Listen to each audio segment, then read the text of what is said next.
প্রিয় দর্শক, আসসালামু আলাইকুম। কথা বলতে এসেছি বাগেরহাটের ছাত্রলীগ নেতা সাদ্দামকে নিয়ে। সাদ্দাম প্রায় দীর্ঘদিন ধরে জেলখানায়। তার নির্দিষ্ট কোনো কেস নেই। তাকে 150-200 জনের মামলার আসামি থেকে একজন সে। এই সাদ্দাম ছাত্রলীগ করেছে, আর সে কারণেই অনেক আসামির মধ্যে সে একজন আসামি। সে সাদ্দাম দীর্ঘদিন ধরে তার ওয়াইফ তাকে জেলখানা থেকে মুক্তি করার চেষ্টা করছে, আর চেষ্টা করতে না পেরে শেষ পর্যন্ত নিজের বাচ্চাটিকে মেরে ফেলেছেন এবং নিজে আত্মহত্যা করেছেন। আসলে সাদ্দাম কি? সাদ্দাম ছাত্রলীগ। সাদ্দাম কি মানুষ? সাদ্দাম মানুষ না, সাদ্দাম ছাত্রলীগ। আওয়ামী লীগ মানুষ না, সে আওয়ামী লীগ। যুবলীগ মানুষ নয়, সে যুবলীগ। কাজেই এদের মারা যাওয়া, এদের মৃত্যু তেমন কোনো ঘটনাই নয়। সারা দেশে হাজার হাজার এমন নির্যাতন, এমন লক্ষ লক্ষ জেলখানায় থাকা ছাত্রলীগ, যুবলীগ, এরা তো মানুষ নয়। এরা ছাত্রলীগ, যুবলীগ, আওয়ামী লীগ। কাজেই এরা জেলখানায় থাকবে, এরা মারা যাবে, এদের ফ্যামিলি নিঃশেষ হবে, এটাই তো স্বাভাবিক। শোনো সাদ্দাম, তুমি যদি বঙ্গবন্ধু শেখ মুজিবুর রহমানের প্রিয়ভাজন হয়ে থাকো, তুমি যদি বঙ্গবন্ধু শেখ মুজিবুর রহমানকে ভালোবাসো, তাহলে জেলখানা থেকে বের হয়েও ছাত্রলীগ করবে, এটাই স্বাভাবিক।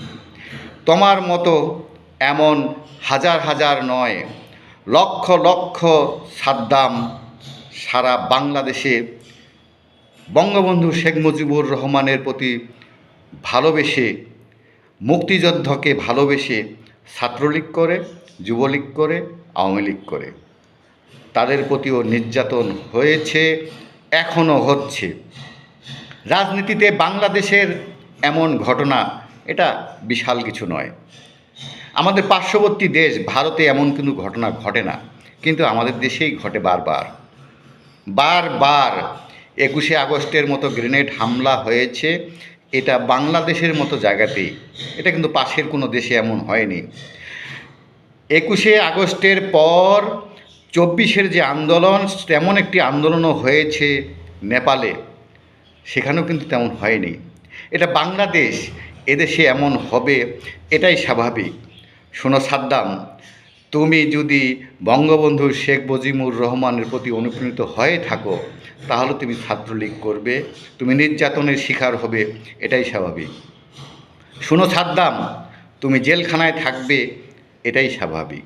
তুমি জেলখানা থেকে কবে মুক্তি পাবে সেটার কোনো নির্দিষ্ট সময় নেই, এটাই স্বাভাবিক। শোনো সাদ্দাম, তোমার বঙ্গবন্ধু, আমার বঙ্গবন্ধু, কোটি কোটি মানুষের ভালোবাসার প্রিয় বঙ্গবন্ধু এই বাংলাদেশের মানুষকে অনেক ভালোবেসেছিল। এই বাংলাদেশের মানুষকে অনেক ভালোবেসে অরক্ষিত একটি 32 নম্বর বাড়িতে ছিল, আর সেই বাঙালির কিছু অংশ তাকে শেষ করে দিয়েছে, তার ফ্যামিলিটাকে শেষ করে দিয়েছে।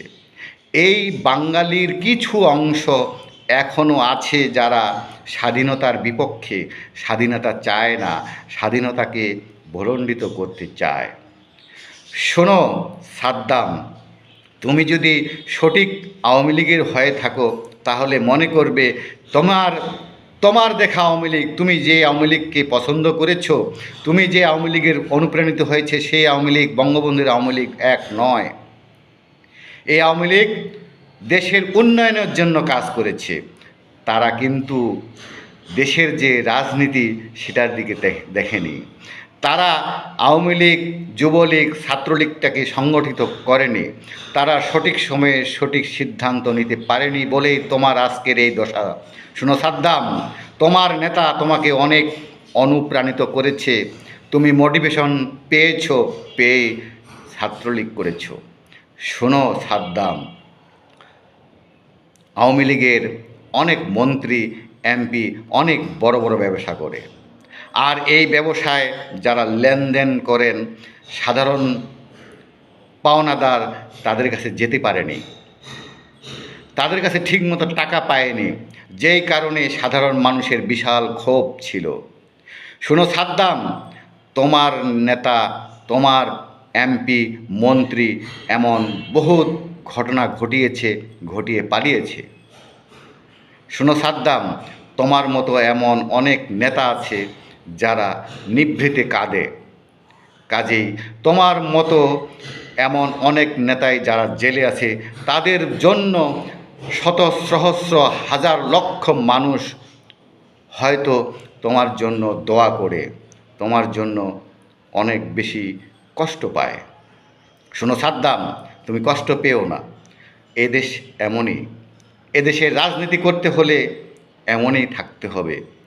আর সাধারণ মানুষ হয়তো এমন পাটাতে যেভাবে পিষে থাকে তেমনই পিষে থাকবে।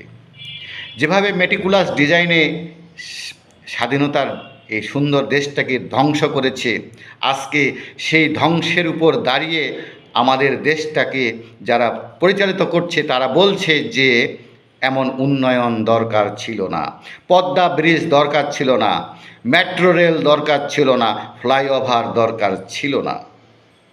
শোনো সাদ্দাম, তোমার বিরোধী, দেশ বিরোধী যারা এমন কথা বলে তারা কিন্তু তোমার মতো দেশকে ভালোবাসা, আওয়ামী লীগকে ভালোবাসা, শেখ মুজিবকে ভালোবাসা প্রিয় পাত্র মানুষদেরকে জেলখানায় থাকতে হবে। তুমি মানুষ নও, তুমি আওয়ামী লীগ, তুমি মানুষ নও, তুমি ছাত্রলীগ, তোমাকে জেলেই থাকতে হবে, এটাই খুব স্বাভাবিক। শোনো সাদ্দাম, তোমার জন্য হয়তোবা বাংলাদেশের 30% হোক, 35% হোক, আর 25% মানুষই হোক কাঁদবে, কষ্ট পাবে, কিন্তু তাদের কিছুই করার নেই। শোনো সাদ্দাম, তুমি তোমার মতো এগিয়ে থাকো, তাহলেই এই সোনার দেশটা একদিন সোনায় প্রতিফলিত হবে, এটাই স্বাভাবিক।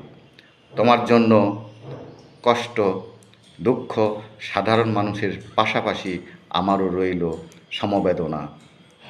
আসসালামু আলাইকুম।